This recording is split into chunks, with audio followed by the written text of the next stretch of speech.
Hi, this is Margaret Byrd and welcome to Color Quest. I am standing in front of what was an incredible bouquet of tulips that I received from my guy, and after they began to fade, I thought, you know what? I wonder if I can do something cool with these on Color Quest. So today I'm going to try something I've never done before, and that is steam dyeing, and we're going to see if these bring us some gorgeous colors in a very different way of dyeing. So let's jump into the kitchen and see what we can do with tulips.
Well, that was fun.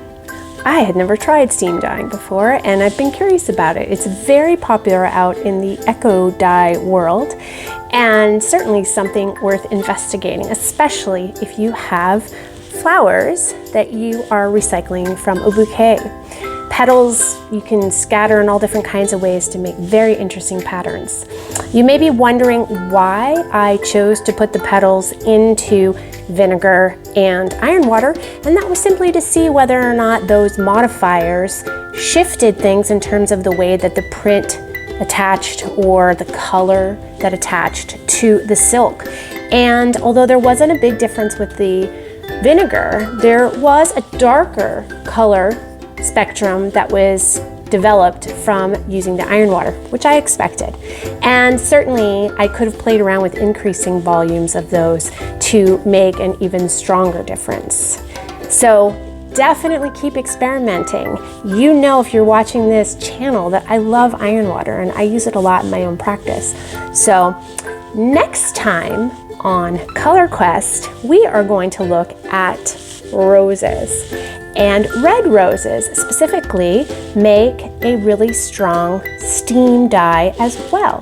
What I'd like to try to mix it up is to see what happens with cotton. So next time we will look at roses steam dyed onto cotton.